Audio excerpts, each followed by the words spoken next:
Is it going live? Yeah. There's people there. Okay. I think. We got people there. I don't know. Maybe. Yeah, there's people. I think it's on. That's weird. Wilden Doherty. So cool. Wilden, and by the way, if anyone wants to watch ever. us on YouTube, it's youtube.com/realsamanthabrown, one word. And there's like a live tab if it's not showing there that you can click and watch on your TV or whatever you might want to watch it on.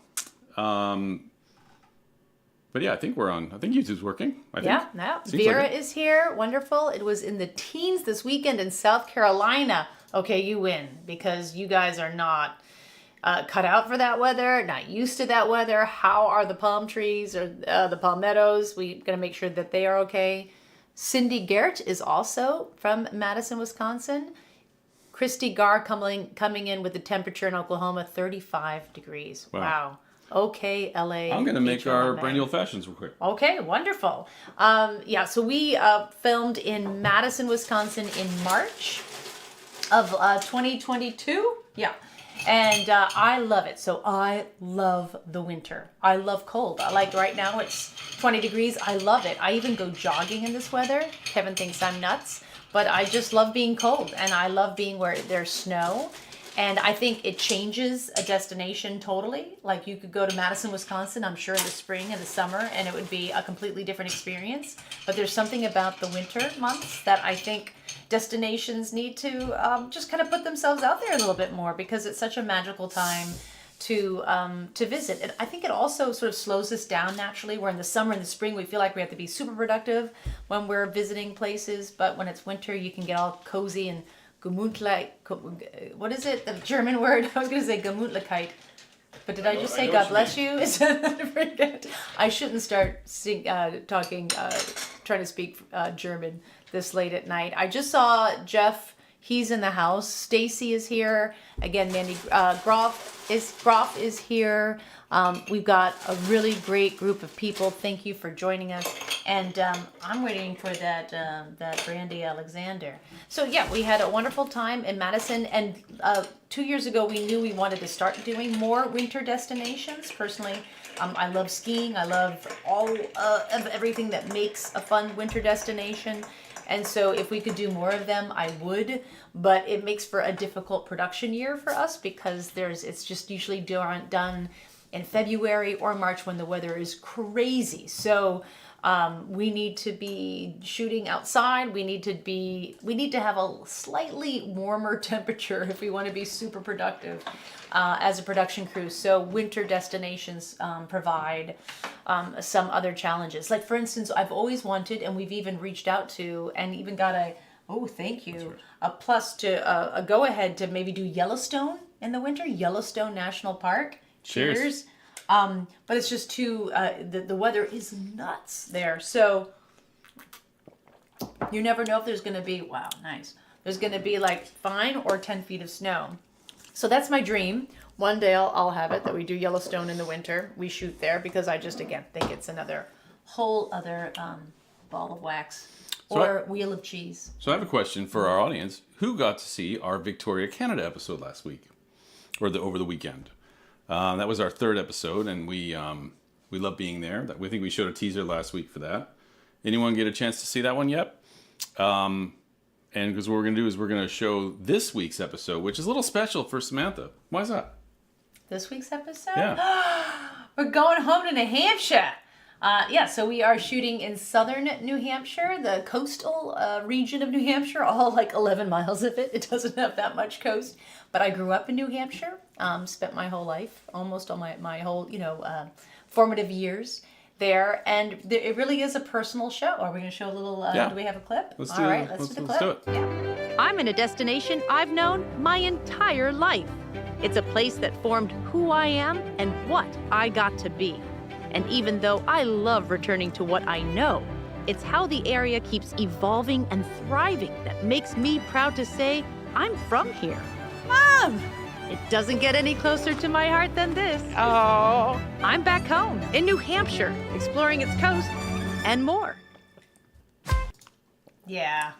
So very proud of where I grew up. I love it. I return often. And what's the funny thing about that show is I got to see my mom, but my entire family was away on a summer vacation in April. So we show up and I'm like, hey guys, we're gonna be in New Hampshire. We're shooting a show. Like my dad, my two sisters, all my, my stepsister, my stepmom, all like everyone. And they're like, oh, we're all gonna be in Florida. I'm like, so my mom though showed up.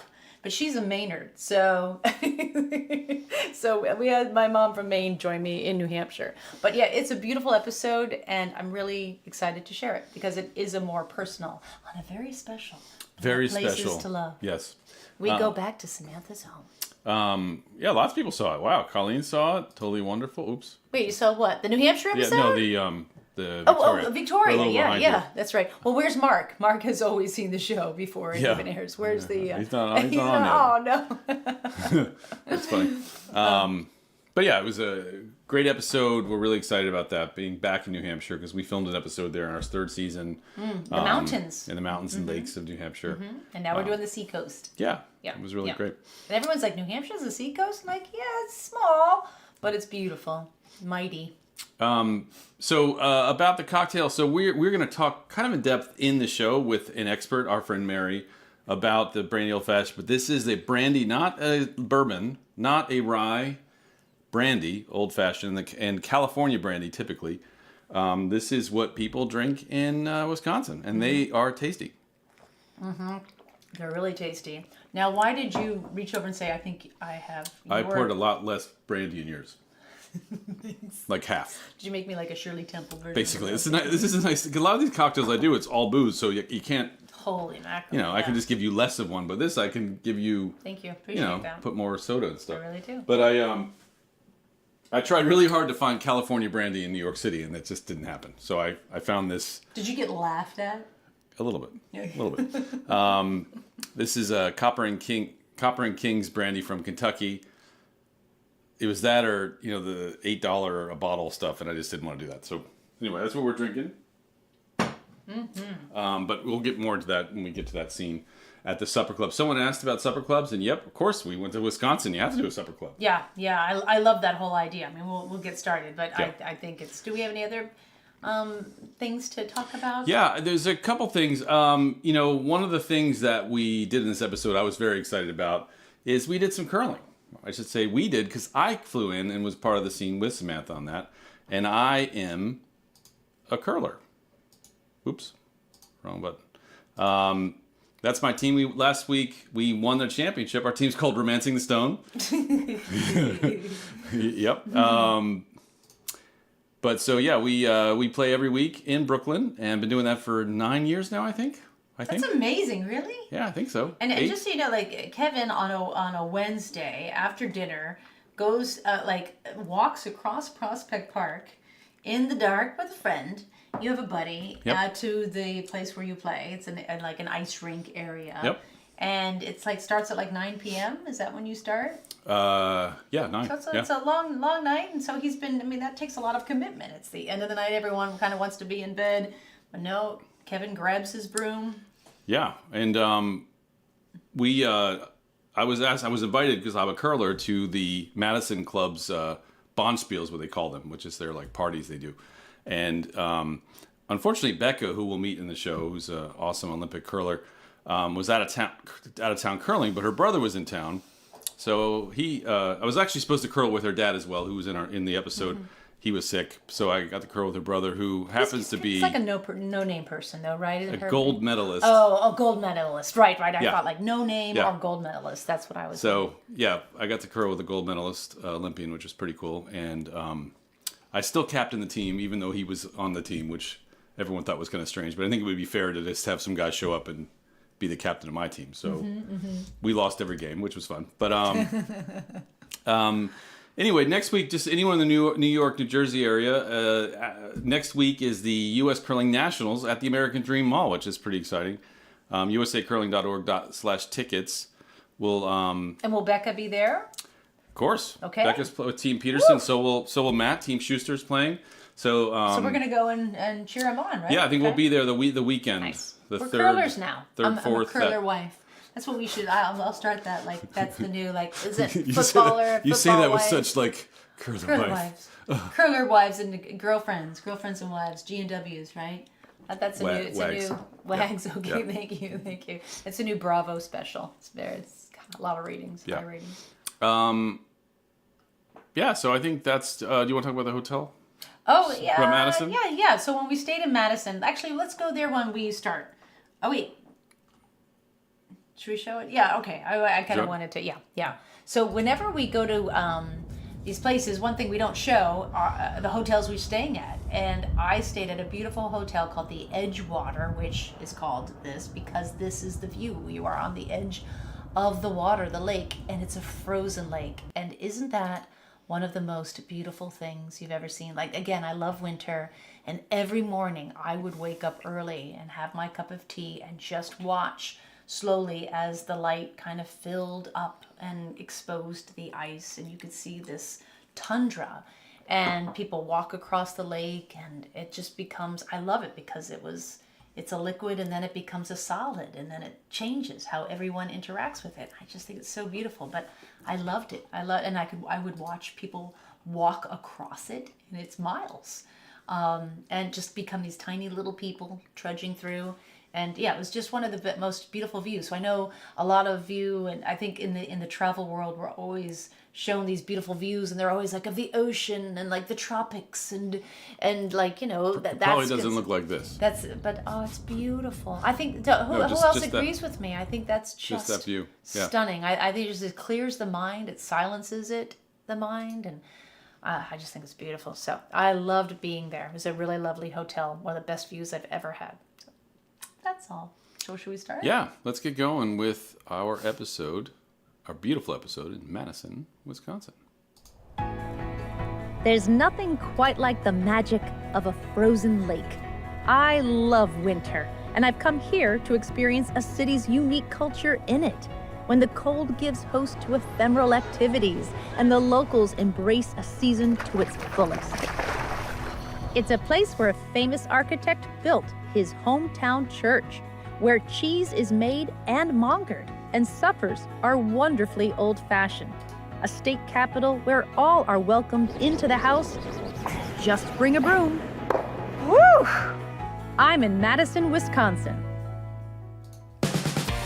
I'm Samantha Brown, and I've traveled all over. So I think, one of the reasons, this is one of our first episodes we shot for our season 6. It was the second episode, Second first trip. episode. And I was so looking forward to this because, again, I feel like it really speaks to what we love doing with Places to Love, is to show you destinations that aren't like the top 5 that everyone goes to, and are always in the travel publications, and yet they're so worth it. And as we venture into another travel season, especially now or in the summer where places are just overrun with us, right? Everyone's still going to the same places and still complaining about how busy destinations are.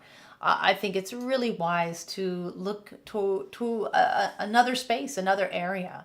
And I call them B-sides. There are A-side cities like New York City, Miami, San Francisco, San Diego. And then there are the B-sides. And Madison, Wisconsin is a B-side. And B-sides, records, the hit was always on the A-side. B-side was the not so known song, but just a good song to begin with. And so Madison is a solid B-side city with great food, wonderful people, and just a lot of space and a lot of interesting experiences that are just accessible and easy. Why does everything have to be so hard to get to and so expensive? So we love shooting there. Again, we started shooting there in March. It was right after our Montana episode, so we did them back to back. And I knew it was going to be cold, and so you just dress warmly, that's all. But yeah, we had a wonderful time there, and I know you're going to really enjoy this episode. And connections to the destinations guests visit. Information available through hollandamerica.com or Travel Professional. The University of Wisconsin-Madison is famous for a couple things, one being academic freedom in the classroom, but the other being this idea of service, of giving back to others, known as the Wisconsin Idea. The Wisconsin Idea asks us to take our gifts and talents and share them with the world, hopefully enhancing the well-being of others. Hani chada haipi, Aaron Birdberg ga hini gaide. Just said it's nice to be here. My name is Aaron Birdbear, in the Ho-Chunk language, the people of the sacred voice. I'm the inaugural Tribal Relations Director here at the University of Wisconsin-Madison. Aaron is showing me around what's been called the most archaeologically rich campus in the United States. Being the director of tribal relations, is your responsibility then bridging the present with the past and even the ancient past?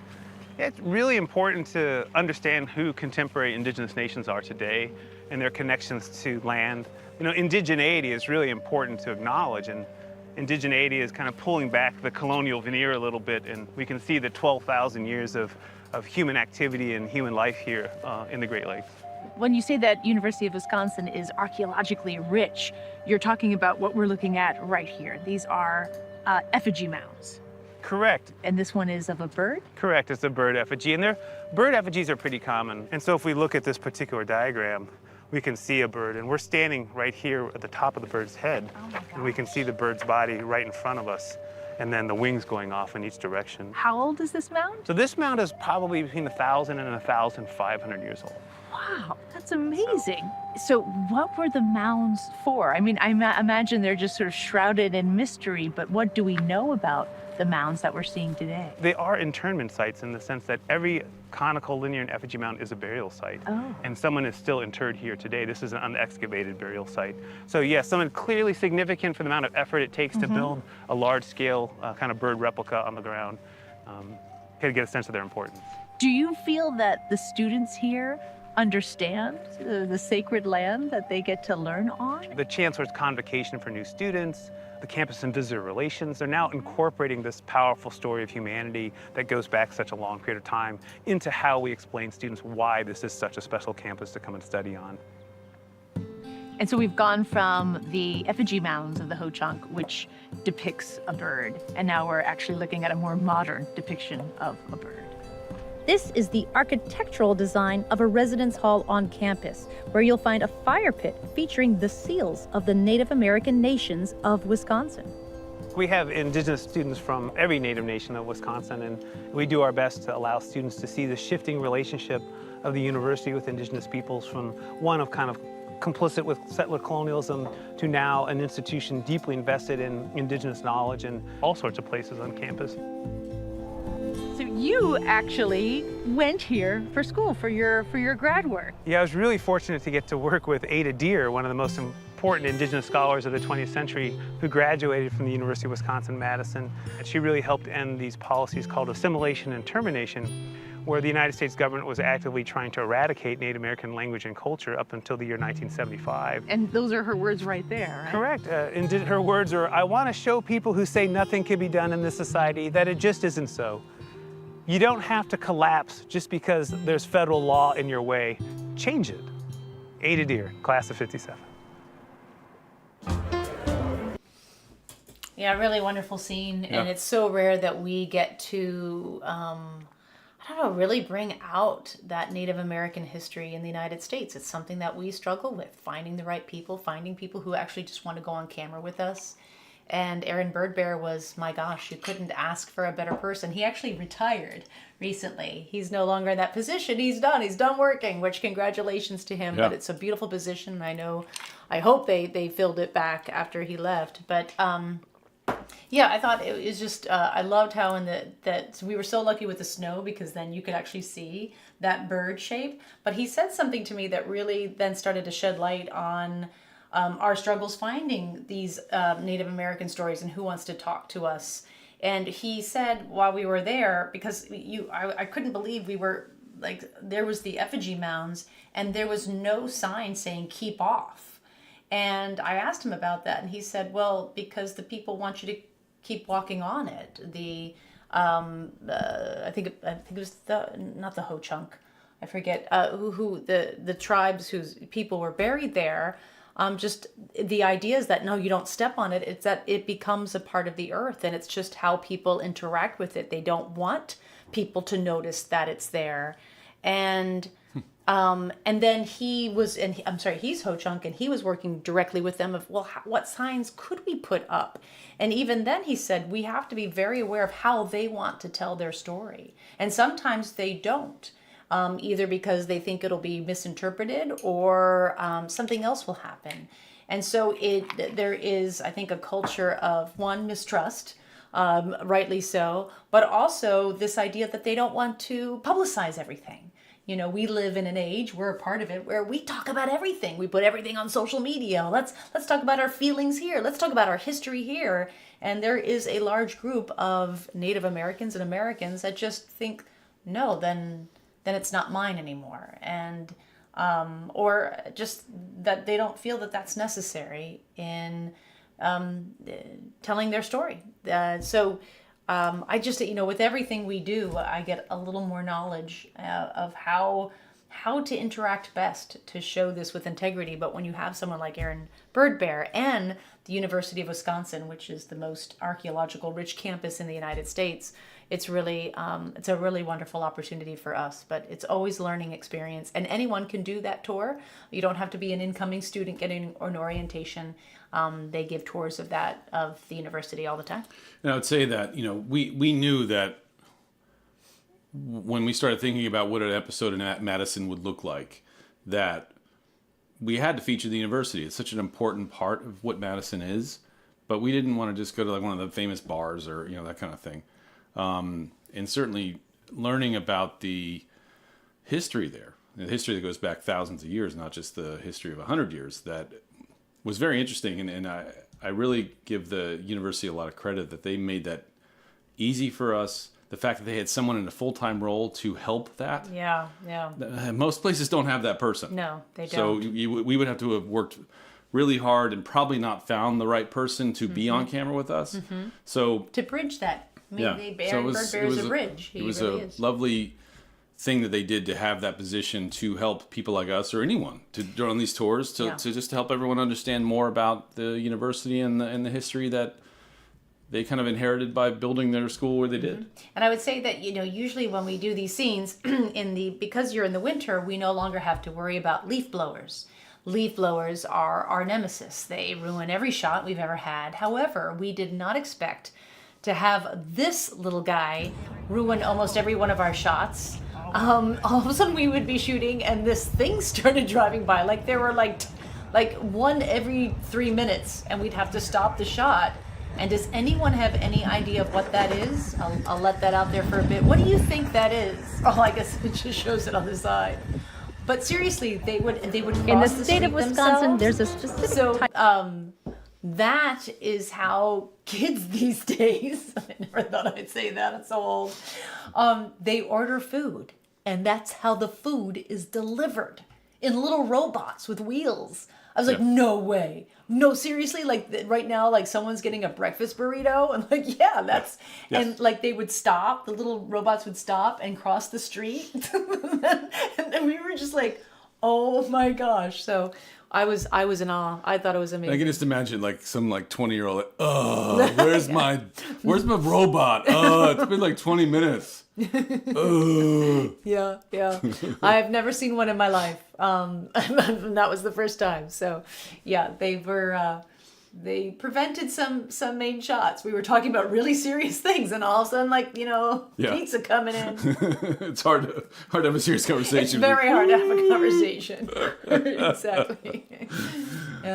In the state of Wisconsin, there's a specific type of eating establishment that holds a culture all its own.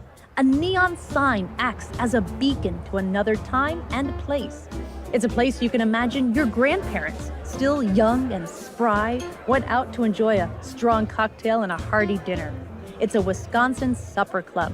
There are about 250 here in the state, and I'm in one of them, the Tornado Room. I will have a Brandy Old-Fashioned sour with olives instead of the fruit. Whoa. Hello, that's not the old-fashioned I'm used to. Traditionally, Wisconsin old-fashioned is with brandy, and then you get your choice of sweet, sour, press. Sweet is with Sprite, sour is with Squirt, and press is half Sprite, half soda. So it's just a little less on the sweet side. And this is the official drink of the Wisconsin Supper Club. I think so. This is the only place where I have an old-fashioned. And thus begins your experience. Cheers. What makes a supper club in Wisconsin different from a restaurant? We love to debate this in Wisconsin. And in a perfect world, a supper club will be open just for dinner. It would be independently owned. There's a loyalty that you don't find in a lot of other restaurant settings. You're not coming just for dinner. You're coming to see your neighbors. You're coming to hang out and So make when it you- an experience. Being a club, is it something I have to belong to? Do I have to have a membership here Yeah, as just well? the opposite, where everybody should feel a sense of belonging, even a stranger, especially a stranger if it's a good supper club. So I'm walking into a supper club, my attitude completely changes. I know that I am going to be, mindful of strangers and talk to them, be friendly. It's almost like everyone's the host of the same party, right? And it's your That's job to, a great way to create the explain it. energy. This is the mark of a good supper club, a menu where certain things are expected.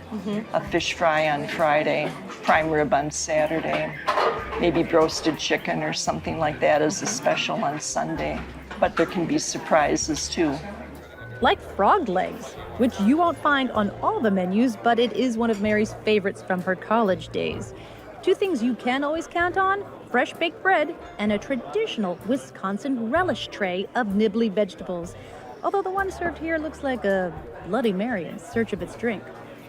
So obviously, eating at a supper club is a very generous affair. And this is, I would say, a much nicer meal than I thought I was going to have. In my mind, I still thought I was going to have like pub food, I guess. But this to me is a very special meal. Again, you're tapping into what would be a classic supper club meal. Generous. I'm just kind of looking around. People are dressed either casually, and some people are dressed a little more upscale. So it really is a come as you are, come as you want to be crowd. Right. Madison's a little bit like that anyway, though, I think. Well, thank you so much, Mary. And when you're ready to write your second book about supper clubs, I'll be your assistant. Cheers to you. Yeah, I was looking forward to that scene as soon as it hit the schedule. Supper clubs are so cool, and in this world where there's, eating is just, everyone is very eating centric now in travel. And I think everyone has a really good food scene, no matter where you are. There is a good food scene in small towns, big cities, small cities, and but the supper club culture is completely different and really, really special. So for those of you who live in Wisconsin and have those 200 supper clubs left, you're so lucky. I would venture to go to all of them. I thought Mary did a great job. She's got a great book. She is an author of a few books on supper clubs. I'll be seeing her on Wednesday. Is that right? She's in New York for the conferences. All right. I had to make a new Brandy Old-Fashioned just knowing that scene was there because it's. I did this one sour, a little bit of grapefruit on it. Well, you missed someone, and the comment disappeared quicker than I could save. It's two people who were in the actual scene. Oh, okay. All right. Then we'll bring it up. Never mind. They didn't say where, but okay. Yeah. All right. I assumed that was that one. Was there anything for this scene that we wanted to talk about? Frog legs. You should have made frog legs. I would have eaten them. I should have. You're right. I should have made frog legs. But yeah, so my favorite line about the supper club thing, and Madison's a big city for Wisconsin. There's Milwaukee's the biggest, and then there's other big cities in Wisconsin. But I love the line that anywhere you go in like the deepest, kind of most rural, further out part of Wisconsin, if you see a bit of neon, that's a supper club. It's just like a beacon. Good point. Yeah. In Madison, I think that's maybe it's it's a busy city, lots of bars and restaurants all over the place. But if you're out in rural Wisconsin and you see blazing neon lights, you know that that's a supper club. It's a. Oh, I had a good steak there too. Yeah, place is great. That was a good. I love how there's no window, so you don't know like where you are, like what time of day it is. Yeah, it's it's all about cozy. Was this the one? Yeah. Yes. So Emily. Yeah. Were you in the scene? Did you? Were you part yes. of the? Were you part of the dining scene there? Yeah. Did you get engaged? Oh, I think you were right behind us, weren't you? Wait. Let's see. It's really hard to see there. It's really hard to see. No, you're not. Are you right? See where Mary's drinking the red glass of wine? Are you the next booth over? Oh. Yeah, we were saying, yeah, exactly. I'm like, I kind That of was see fast. She was it. like, That's awesome. that's fun. He now has a beard. Is that right? Am I like, are you the other booth? That's great. That's great. Well, you know what? I'm sorry. If he proposed, or did he propose that night? Because I remember you were dressed very well, and I love that. And we kind of mentioned that some people dress really casually, and others dress to the nines. And I remember a couple who was dressed very well. So. Thank you for being our smart dressed. David pointed out that I was busy making my cocktail at the bar scene. The bar was they really hadn't opened yet, so we had a lot of people there that were kind of friends of ours to kind of make it look busier than it was. Yeah.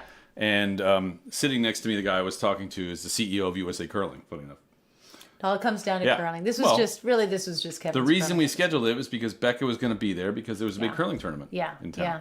And a lot of these people are basically invited by the restaurant and they know we're there because we cannot just walk in to a restaurant, even if they've given us the permission, and ruin everybody's night with cameras on them. So everyone has to agree to be there. So I think we shot this, I don't know. Really early. Early during the day. And I think everyone there was paying customers, but they knew that they could have another time to get in, but it all has to be, everyone has to agree, and as they should. It's a nice dinner. We don't want to ruin it for them. So that's how we do those scenes. Oh, Emily's on the other side. The white sweater. All right, the white. So behind Mary. Yep. Okay. All right. I see your head. Oh. There is no state more synonymous with cheese than Wisconsin. Out of the 1,800 different types of cheeses in the world, 600 are made right here. In fact, if Wisconsin were a country, it would be the world's 4th largest producer of cheese. And you'll find a lot of these cheeses right here on Capitol Square at Fromagination. A lot of cheesemakers continue to create American originals. One example of that would be this, what we call the Red Rock. This is actually cave aged, so this is a natural bloomy rind. And then he adds some blue mold. We like to call this kind of the gateway blue because a lot of people are intimidated by blue cheese. Yeah. This cheese here just won one of the top 20 cheeses in the world in the most recent cheese championship. This cheese won top 20 in the world. in the world. How many cheeses did he go up against? Around 1,800 cheeses entered this year's competition in 2022. Oh my goodness. So it's a big feat, Yes. It's a big honor for a cheesemaker in Wisconsin to outperform cheeses from all over the world. Ken knows his cheese, but here's where his knowledge takes flight. First thing we do is we start with the cheese. The cheese is the star of the plate. Building the dream cheese board. So we're gonna put that on the plate. The one thing I like to do is we like to cut in these long triangles because we want you to taste from the rind all the way to the core. And you never eat the rind, right? If it's a wax rind, no. But if it's an edible rind, taste it. If you like it, eat it. If you don't, it's a personal preference. Oh, okay, good. The other thing you want to do is you want to taste cheese at room temperature. Really brings out the flavor. Should I not keep it in the refrigerator? You should keep it in the refrigerator, but take it out like an hour before, I didn't know that. and the flavors come to life. Okay, bring it to room temperature. So- I feel like assembling a cheese board is really intimidating, and I'm realizing that having your own cheesemonger is like going to a pharmacy. You trust your pharmacist, right? You really ask them. So we can't go to the cheesemaker, the doctor, right? Yep. We go to our cheesemonger to kind of give us this prescription of great cheeses to enjoy. And then have fun with it. If you like salami, you can create these little roses. I love this. This is like an experiment here. And see what works. Some people are going to like cucumbers and cheddars. Some people are going to like walnuts and blue cheese. So it just depends. And that's why you want an assortment, because this is something to be shared with everyone. That is so good. When it comes to cheese, I'm like a cow. I have 4 stomachs too. I could eat this whole thing. Welcome to Wisconsin.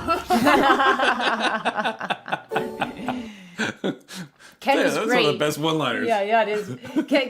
Ken was great, and this was his second job, second passion, owning his own cheese shop. His first career for a very long time was being an incredibly successful shoe salesman. Yeah, right? buyer. A shoe buyer. For like one of the big national yeah. chains. And so we had him. So one of the conversations we eventually had to cut for time was when he talked about. He said, yeah. So cheese is my second smelly profession. That's funny. It's hard. You have to kill your darling. Sometimes we have to lose the joke just to get something else what we were going for. And so that was a very tasty scene. Madison was a very caloric episode that we appreciated big time. All good. Yeah, all good. I was just looking. I don't have any photos. I don't understand how I don't have photos of this. But Ken actually flew to New York a year ago. We had a big event celebrating the season 6, and he flew to New York and he basically ran a huge booth, handing out samples of Wisconsin cheese to 160 travel media. He was great, but he flew all the way to New York to be at our event for that, and it was a really great thing he did there. It was great having him, and he was just he was a big hit. Everybody was talking about the cheese at our party. Mm-hmm. It was great. Mm-hmm. I won when I was in the 4th grade. I won a poem award for one of my poems, and it went like this: I like cheese, cheese is nice. I like cheese, and so do mice. Charming, right? That's nice. I was creative even then. Yeah. I was a writer. I love cheese. One of Madison's most famous residents was the architect Frank Lloyd Wright. His parents were original founders of this Unitarian congregation in 1897. So it was only natural that their famous son would be the one to design the new building. Frank Lloyd Wright is known for having a very long, productive career. Where does this church fit into his timeline? Well, it was completed in 1951 when he was 84. Wow. He called it his little country church. Not so much the case anymore. Before this was built, church architecture consisted of rectangular boxes with steeples. So any design that has that soaring roof line after 1950 was absolutely affected by the building of this building. The first clue you have that this is a Frank Lloyd Wright building is its stunning modern architecture. The second clue is not knowing how to get inside it.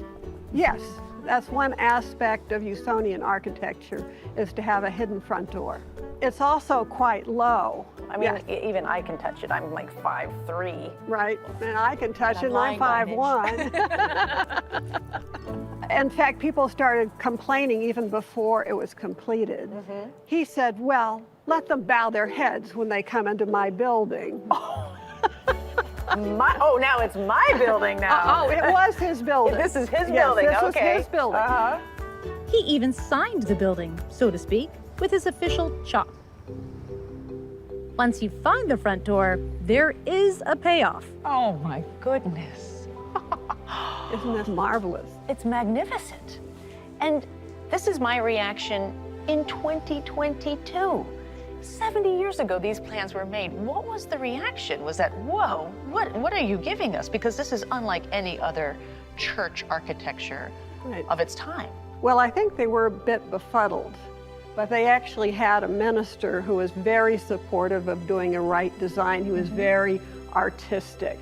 Unitarians are the most liberal of all faith traditions. So I think having something that was on the leading edge was probably something that they were happy about. Okay. He believed that shapes had meaning, and the basic shape for this building is the equilateral triangle or the diamond shape.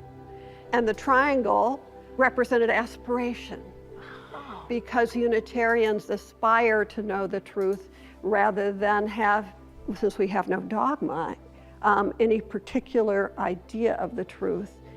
We aspire to learn the truth. Wow, beautiful. One thing that really strikes me about being in here is when you're outside and inside, there's a real continuity. You feel almost outside. Yeah, well, that's part of his organic architectural tradition. He believed that nature was the only body of God you'd ever see.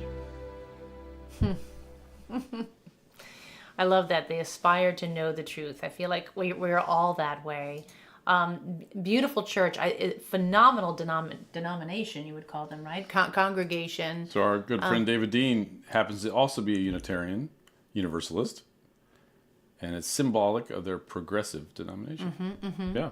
And in Madison, Wisconsin, I think they're close to 2,000 strong. It is a very large group of people who want to be a part of this incredible community. And one thing we couldn't show in this, we had to cut, was that not only did Frank Lloyd Wright, create the architecture, but he also was a part of, like, the people there sewed all of those cushions. He made the pews, but they sewed the cushions. He designed the curtains, all the art. So it wasn't just the architecture, it was actually what made the place warm and friendly inside as well. So I love doing anything Frank Lloyd Wright. At this point, we've done a lot. So we did the, Taliesin West. Yeah, Taliesin West. I feel like we've done a few other things that are Frank Lloyd Wright now that maybe I'm forgetting. for Travel Channel, but for us, yeah, I think just for that, and then this. I've never been to Taliesin East. Maybe we could put that on our. That's Wisconsin, I think. Well, then why didn't we have to? I don't think it's in Madison though. But yeah, I'm always fascinated by him. I loved the Guggenheim as well. But I love architecture, and if I could spend more time on the show talking about it, I would, because I really appreciate architects. So I flew in for this episode. I'm usually not with the crew when they're filming. I do all the scouting work, but I happened to be there for this one, and I filmed this guy just outside of the church while they were getting ready. So if you see me rocking 2 earbuds, one there, one here, means they let me on production. You can see him back there filming. We're here at Frank Lloyd Wright's home church, the First Unitarian Society Meeting House, Unitarian Church. It was Frank Lloyd Wright's home church, and he designed it in 1951. But the question is why I have 2 earbuds in. My right ear is our internal walkie system, and my left ear is our, basically I can hear the microphones from Samantha and March, the lady that she's speaking with.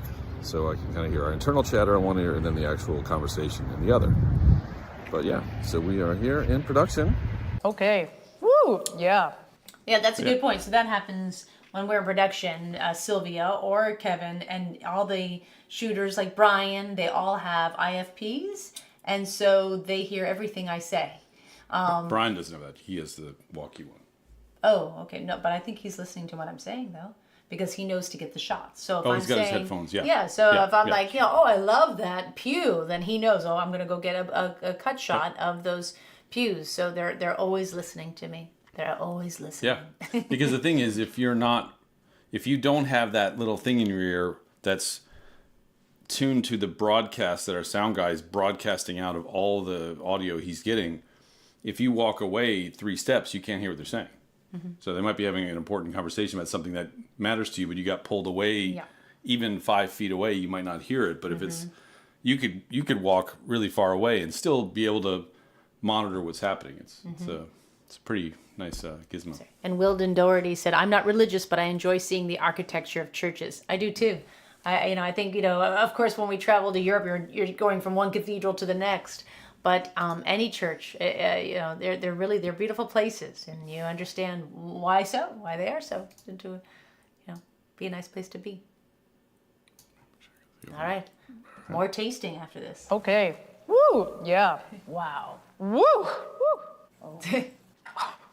A little kick there. I am serving as a judge in the worldwide mustard competition at the National Mustard Museum in Middleton, Wisconsin. With 250 mustards in contention in 17 categories, I'm with museum founder Barry Levinson, judging the sweet hot category. They're all sweet hot. They are, and they should be. What'd you think? When it comes to mustard, I don't mince words. Yeah, just no body. It's total flat, dull on the palate. Just kind of tastes like, I don't know, like baby food.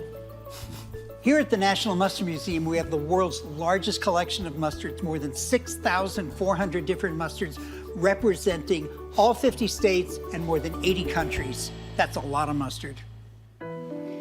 So this is really speaking to the traveler in me, because when I see mustard in a pot, oh my gosh, I'm gonna bring like 4 jars home. This is the way mustard was presented, you know, with respect. So like this one here, that's the spoon hanging out.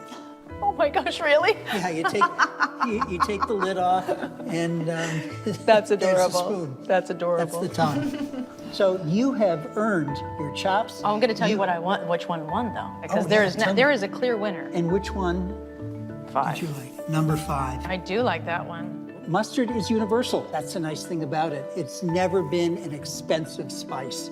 So it's sometimes called the spice of nations. And that's what we celebrate here at the Mustard Museum.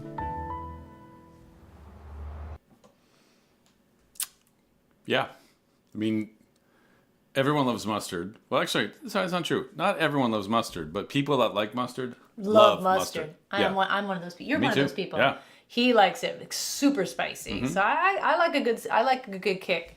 You like, you know, crying your eyes out kick. We had a lot of people that saw this episode and went to the museum. Alistair Green drove from Dallas, New Jersey, and did a huge detour. That's a Huge detour. That's amazing. I hope you had a Brandy Old-Fashioned as part of that detour. I love it. Now that you're our people, that's great. I forget what was his what was Barry's So his original full job? story, again, Yeah, it's amazing. we 'cause never had can, to cut it, yeah. every scene could be at least double, if not triple the Yeah, length. Yeah. And He has was an an amazing attorney in backstory. D.C., Yeah. or at least he was in D.C. He had taken a little jar from his like room service tray at the hotel in D.C., and he was actually presenting at the Supreme Court. That's right. And yeah. he won his case. And he felt it was the mustard that was his spirit animal that led him to success. And he started collecting mustard. We had to cut that story. Yeah. Isn't that awful? Yeah. Because everything was so good and he was wonderful. And we're like, oh man, do we do more mustard? Do we do more berry? Mustard, berry. Speaking of more mustard, here's our crew Yeah. eating some mustard. We stopped to eat. Oh, Brian, I love you. Sorry, that's not That's doing Chad, you. Brian, and Michael, and Josh. Yeah. All lining up. So Garber yeah, and we did that feed at the cheese too. I mean, my gosh, we had again Madison. We ate well, so I'm very excited. But I was, I was trying to keep us on track. But both Sam and David, our editor, who provided us this clip, wanted us to show this. So this was also cut. This is a cut scene from, and there was a point where he was about to go into this, and Sam said, "Oh, but I have a winner," and he's like, "Oh, who's the winner?" And she circled that number 5. This is what he was going to get into. So I am proud to present you with a DDS Doctor of Diddly Squat from Poop on You. But one more thing you have to do. You're going to sing with me the Poop on You fight song. Okay. On our hot dogs, on our bratwurst, mustard is so cool. Never mayo, never ketchup, they're against the rules. Gleaming golden, mellow yellow, smooth, rough, sweet, and hot. Fight, poop on you, we'll fight and eat some lunch. Woo! Was once just that. Yeah. We should have kept that. That was brilliant. Yeah. That's it. We need to recut these shows. Extended director's cut. Stacey Hawkins. Absolutely. We need places to love. Extended director's cuts. It's for the Absolutely. Criterion DVD collection. Yeah, no. Just pass the cheese, please. That's great. Oh, Dan is asking yeah. a very serious question. What? Is there an equally militant ketchup museum? I love it. Great. I think, Daniel, there you're calling. Yeah, You should yeah. quit your fancy job at the Paramount Yeah, exactly. and start the ketchup, the militant ketchup. the MKM. Yep. And I love ketchup too. The best T-shirt I ever saw, and I didn't buy it, but it says I put ketchup on my ketchup, and I do. All right. The Garver feed mill was once just that, a sprawling grain factory. But it's been beautifully repurposed to become home to a growing community of local artisans, businesses, and wellness studios. One of its inaugural tenants is an Ayurvedic spa called Kosha. Kosha is a yogic philosophy around the layers of the self. And the outer layers are our physical layers, and you move toward energetic, and ultimately the innermost layer is your bliss body. And at Kosha, we want to help you experience that place and find that place for yourself. I'm Shilpa Shankaran, and I was born in Bombay, India. I came to the United States as a toddler and moved to Madison, Wisconsin when I was 8 years old. One thing I've really noticed about travelers these days is that they are looking to feel that sense of well-being again. That is an active part of their travels. And what really struck me about your spa is that it is absolutely approachable and attainable. That was the intention, was to allow for wellness to be accessible. You know, for people to feel welcome, to feel like this is their living room and not some special high-end place. And a part of that vibe is also the food.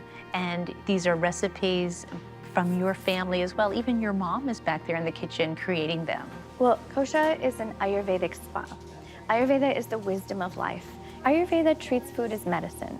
And so we had to bring food in some ways, but we didn't know we would create the kitchen until my mom kind of insisted on it. And she said, we need to cook the food because we can only deliver our energy and our love through our recipes. And so we do. The treatment I'm about to get, Abhyanga? Oh, very good. All I right. always like to ask people to say it. Abhyanga? I was given Abhyanga as a baby. Most babies receive it because it's a loving connection. Even the word oil, which is used in Abhyanga, is the Sanskrit term for the word love. I'm also getting the Shirodhara treatment. Oil poured directly on the forehead or the third eye. So when we pour that oil on there for 30, 40 minutes, it opens those energetic channels. It's very grounding. And some people get into a dream state. Some people have visions. Some people just have a really great night's sleep after that. It's also called bliss therapy. A peaceful retreat.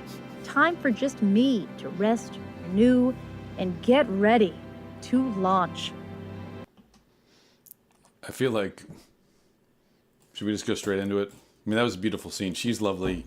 Yeah, Shilpa. And I think for us, that the whole meaning of that was that this was an affordable spa. Again, like not everything has to be over the top. Like you can't afford these incredible spa. Like it should be for everybody. Everybody should have access to something this lovely. And she created that space to be a more accessible, attainable spa experience. The food was fantastic, and I love her story. So yeah, that was and that whole, the whole building that she's located in. The Garver feed mill, yeah. Yeah, really, really great. Please go visit. There was so many, I got a full tour of every business that was in, not every business, but a lot of them. There's like a, what's that fermented like vinegar drink thing? Oh, kombucha. There's a kombucha maker there. There was, just all these interesting, but there was something special about her. It's like that really kind of grabbed us. Yeah, no, we liked her a lot. We liked her story. And a lot of the people we feature, it's just like, we like them. Yeah. And we really love what they're doing. But yeah. And she offered like, come back and get a treatment. And I'm running the whole time. Like literally, I think for this episode, I saw as many scenes that we didn't do that we did. So there was a cross country skiing scene that we didn't do. There was an ice fishing thing we didn't do. There was so many things that I was just running the whole time. But after I met her, I'm not joking. All day I'm like, I could make a call and be in that place and have a treatment. And it was just like, I just got to make that call. It was in my head the whole time. And of course I didn't because I was working, but it was a nice distraction. But the Garver feed mill was great, and they were great there too. Yeah, absolutely. Pun intended.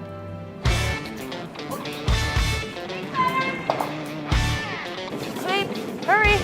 I have no idea what I'm doing. All right, so a curling team is based of 4 players. You throw them in an alternating order with the other team, and the goal is to get your rocks closest to the center of the house. The house is the target that you're aiming at the other end of the sheet. The closest one to the middle score the points that end. Easy as that.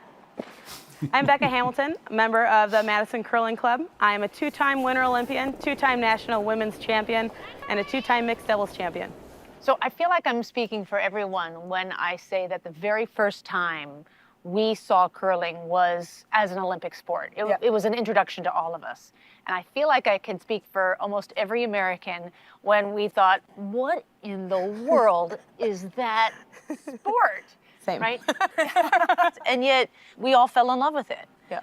I feel like a lot of people love the sport because, I mean, there's such a large variety of people that can do it. I mean, you'll come down to the club and you'll see a senior league, or you'll come down and you'll see juniors learning how to curl for the first time. We can also see you. You're not covered up by a mask, or a helmet, or any sort of overprotective gear. We're the only team that's mic'd up. Yeah. It's really personal. I mean, you can hear everything we're saying, the raw emotion of making a shot or missing a shot.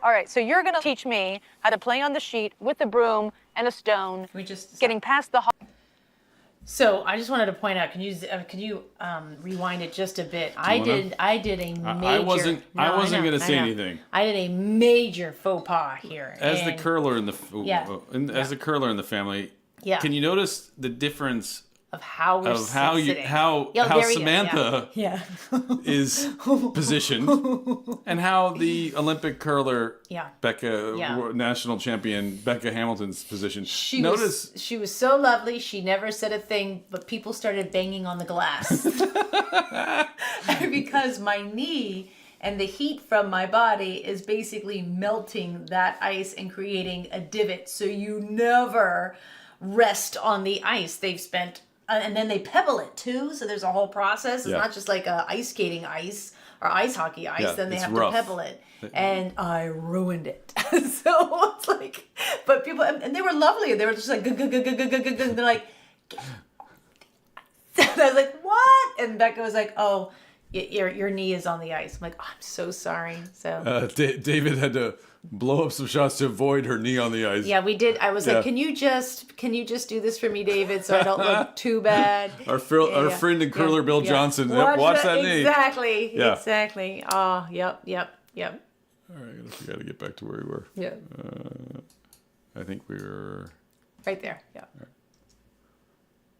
So you're gonna teach me how to play on the sheet with a broom and a stone, getting past the hog line into the home. The house. Sorry. That's all right. I think I got this. Okay. Lesson 1.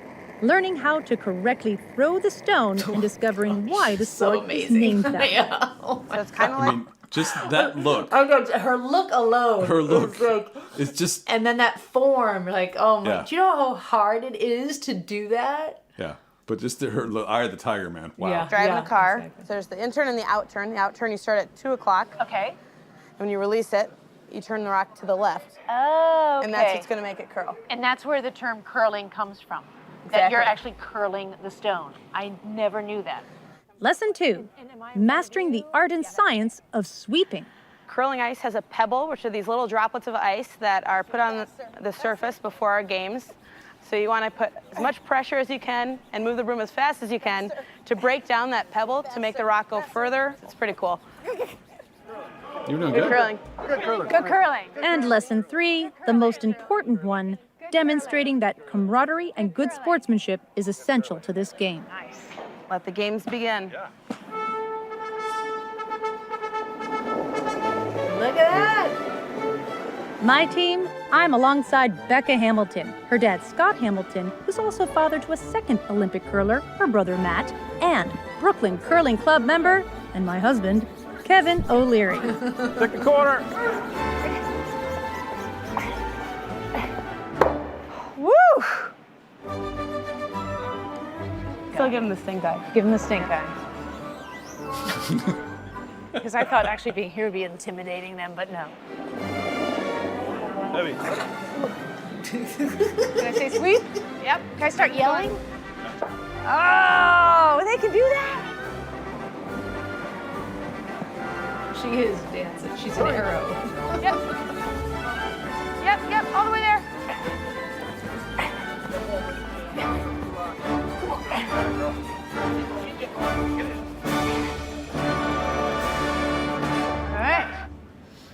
When the game is over, the game isn't over. At this curling club, there are 8 chairs around a table, so all members of both teams can hang out.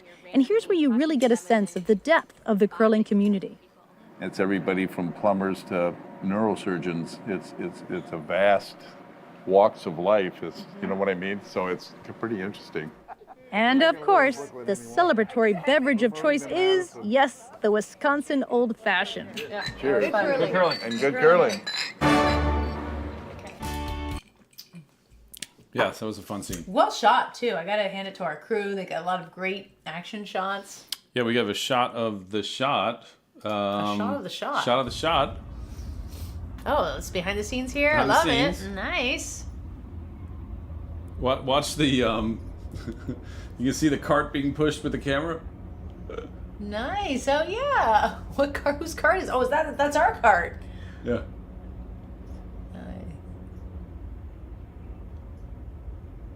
They did a good job. Yeah. That's our dolly shot, I guess. Yeah. I love Madison. Yeah, it was fun. The just being able to curl. It's a sport I'm really excited about, and meeting Becca was amazing. She was so generous to us with her time, and it was just so much fun curling with someone at that level. I was really nervous about meeting her. I was nervous. Yeah, I know exactly. Yeah, but I mean, when you meet people who are at the top of their game and do so many of these things, you just don't know how they're going to be. Where are we intruding? Does she feel like she's obligated to do this? And she didn't at all. She just showed up and was funny and lovely and tough and fierce. And that was a lot of fun. I love personally, and we kind of, we alluded to it, it's all about camaraderie. It's all about good sportsmanship in those clubs and those, and saying good curling at the end. Yeah. And then those tables have 8 chairs for everyone Yep. from both teams to sit down and share, time together. And I love that. And I think that really speaks to just Madison, people of Wisconsin, right? Madison's the one place I've been to, but in Wisconsin, but you just see that sense of good sportsmanship and just being good people towards one another. Yeah, it's called the spirit of curling, and it's just embodies. Spirit of curling. It embodies the idea that we're not here to hit somebody with your broom. It's all about just being respectful of the other team, respectful of the rules, and just kind of not, it's just a mentality of not being kind of over the top about things. Yeah, Jarell and Dreyer, that is Midwest hospitality, and that is and I felt it was sort of it's embodied in that sport. So, do curlers have egos? They seem pretty chill. Pun intended. When you get to the Olympic level, I'd say a little, but I mean honestly, at that you'd be surprised how little of that kind of stuff happens even at the top level. I mean, I just watching. Obviously, I'm not competing at that level, but it's interesting. There's a few questions. Steve asked a great question about how easy is it to walk on that ice, and the pebble they put down makes the ice rough. It's not like hockey ice or ice skating ice. It's not that smooth. It's rough on purpose, so the stone kind of goes over it. So if you have normal shoes, it's actually not, unless it gets weird frosty wise where it's just a humidity thing. But in general, it's pretty safe to walk around on. Well, and you have one sneaker that has a rubber kind of stopper on it. Yeah. And then another one that doesn't. And what Becca was telling me, she's like, be very careful because you'll start to get confident thinking both of your feet have this rubber stopper and only one does. So if you start with the other foot, boom, or, so it is kind of getting used to which is your brake and which is your gas. Typically at amateur level, you only have that. Say it like that. Why do you have to say you only have the slider thing out when you're throwing the stone. Oh. But if you're just sweeping, whatever, usually you have both feet gripper stuff. Okay. But it's dangerous when you stand up after having thrown the stone and forget that. Then you take a step and people fall. It happens. Dan asked about what point you're allowed to start sweeping. There's a line called the hog line that you have to get across on the far side for the stone to count. You can't sweep until it goes past that line. Oh, should we go to the close? Sure. We haven't said the close yet, right? It's already on the. Oh, it's on it. Okay. Yep. Right, sorry. Yep. I mean, I was born and raised here. I went to school here. I went to college here. A traveler to Madison has to go to a supper club. We have some of the best ones We're here. just gonna go back. Sorry, Pretty we need to interesting. go in. Curling. And good curling. I love Madison. I mean, I was born and raised here. I went to school here. I went to college here. A traveler to Madison has to go to a supper club. We have some of the best ones here in the state. You have to have an old-fashioned. It's this natural environment around us that makes Madison, Wisconsin so special. Indigenous nations have stewarded this place for countless generations, and we today benefit from the incredible specialness of the environment and the lake chains around us. So in Madison, you find this perfect balance between small town Midwestern values. People care about each other, they respect one another. These are friendly people, these are nice people, these are people that you are going to find to be your friends. These are people who really do cut the mustard. When you get to relish in the uniqueness of a season, when a destination feels more like a retreat, when kindness given is anything but old-fashioned, that is when we share a love of travel. And that's why Madison, Wisconsin is a place to love. Yay. For more information, All right, so we got some good questions. Line them up, Kevin. Your episode made me fall in love with my city again. Chris, that's what we want to hear. Thank you. Thank you. Yeah. We fell in love with your city too. Yeah. You have Totally. a phenomenal city. And I think a lot of times it takes that outsider to kind of shine a light to the people who've lived there their whole lives. To be like, oh yeah, what we have is pretty awesome. We thought so too. And we get to go to some pretty awesome places in the world. Bill said a funny thing that he's just here for the curling. We understand We know something. Bill. Bill joined us on our AMA cruise in Bordeaux, I think it was. Yes. And he's a fellow No curling curler from the Virginia area. He curls in that area. Boy, lots of stuff here. Oh, Bronwyn was curious what number 5 was. Yes. I don't remember the brand, but I remember the country, Sweden. Wow. Yes, Sweden had the best mustard. And I think there was only one Swedish brand as well. And I'm sorry I'm forgetting it, but yeah, Swedish mustard. Who knew? Relish. We went there. Yes, David Dean, we did go there. Did I write that or you? Did you? Because it could have been either of us. But I feel like it was you who wrote that in. I do most of the writing, but David does a lot of it as well when it comes to the voiceover of the show. So sometimes you'll hear his creativity in that respect. Ken used to go to Madison for the drum and bugle corps championship. Nice. That's cool. Oh, lovely. Yeah, Oh, State Street's like the main drag with all the university kind of bars are and stuff. There's a great theater there. Yeah. That's a great reason to go see that, right?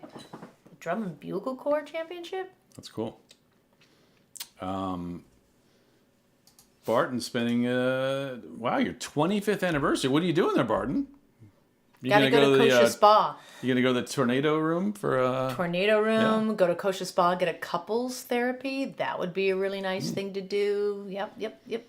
Lots of things. I think that winter is a very romantic time as well. I think back to the Brandy Old-Fashions. Lots of people had opinions about Corbel brandy. Yeah. And I said it. It's not like I didn't.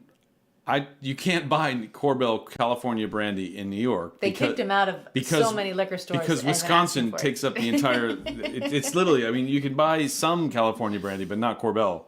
So that's why I went with that one. Isn't that the story behind that too? Yeah. Like Wisconsin then went to Corbel and said, "No, you got to keep doing this. We'll buy." It was some crazy thing in like the World's Fair in like 1895 or something like that. They proved that they could make French style brandy in California. And they were kind of presenting this at the World's Fair, and there was a big delegation from Wisconsin, and they loved it, and they've been drinking it ever since. That's the classic ingredient. It's not fancy French brandy; it's California brandy. And unfortunately, all of our good friends in Wisconsin just soak it all up, and you can't get it in New York. Yeah. And funny enough, that party I was talking about, Ken, the Fromage Nation cheesemonger guy came to, we had a Wisconsin-style cocktail, and originally it was going to be a Brandy Old-Fashioned, and I couldn't find Corbel.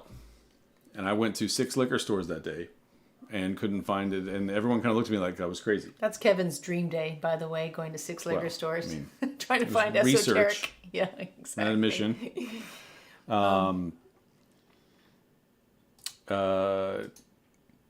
Tina's saying she loves the work you do, hopes to tag along on one of your trips. And we didn't mention it earlier, but we are doing the Ama Waterways cruise in July of this year, July 28th. Tina, you can join me. Yeah. Be careful what Anyone you ask can for. join.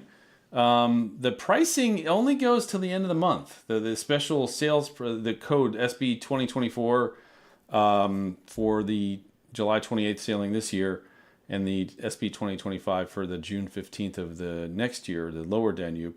And again, call 800-626-0126 or go to the amawaterways.com/Samantha Brown website there. And you can book that and join Samantha. And Join me. I give a few talks in the beautiful lounge there. I go off on all the excursions with you.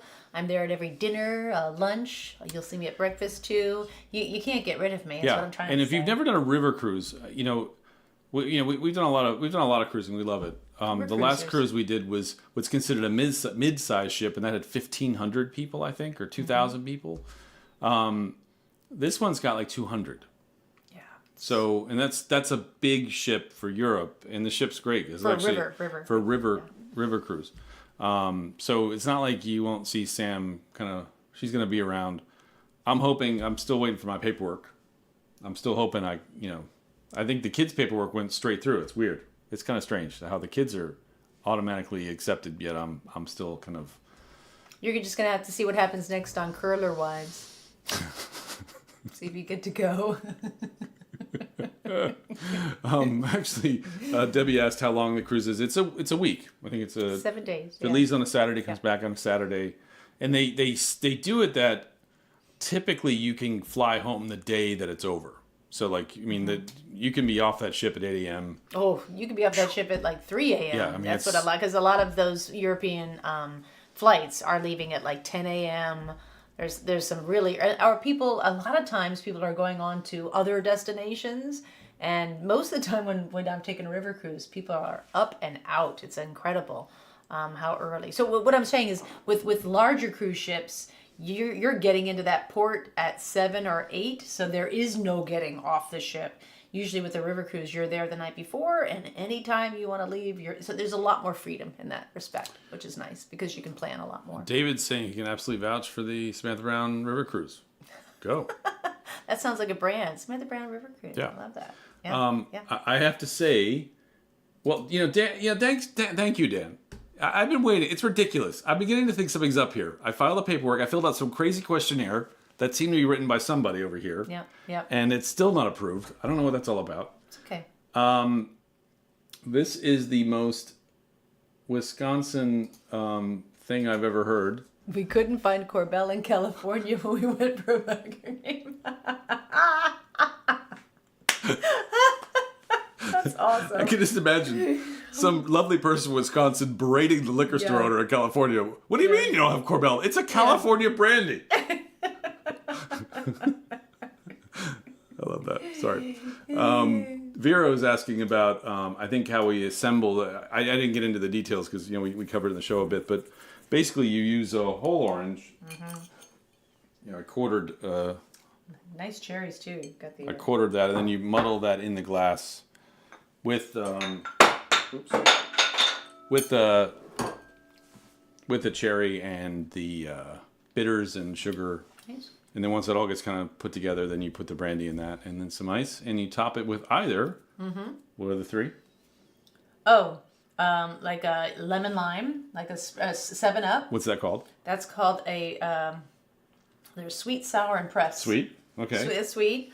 And then I forget why I said sour. I didn't really understand. Sour is if you squirt, which is Squirt. That's right. Okay, I knew it was a brand. I'm using fancy grapefruit soda for that. And then press. Which is soda water. Yeah. Soda water. Okay. Yeah. All right. Yeah.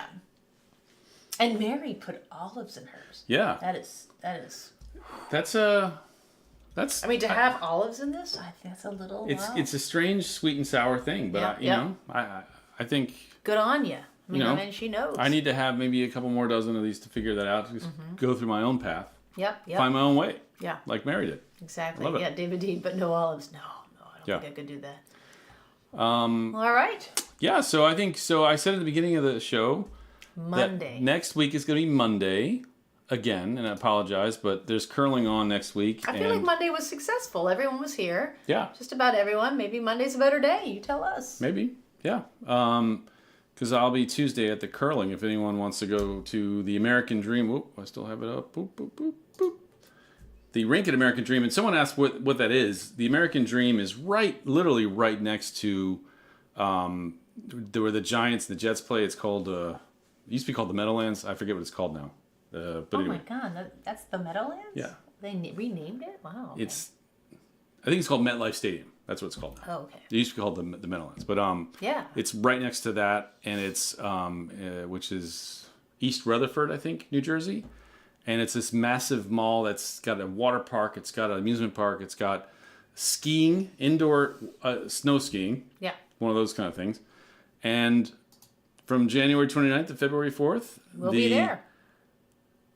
USA Curling National Championships. USAcurling.org/tickets. I'll be there Tuesday to check out the curling. And which means Monday we're going to be doing our Facebook and YouTube Live. And Monday our show is going to be about Chattanooga, Tennessee, another phenomenal B-side city. Like I say, records, A-side, B-sides, A-sides, the major city, B-sides, that small city that just allows you to have a much more relaxed, enjoyable time. Chattanooga, excellent city. We're now in the spring. I think we were there in the late spring. That's right. Yeah. So we're past winter now, but great city. I know you're going to love it.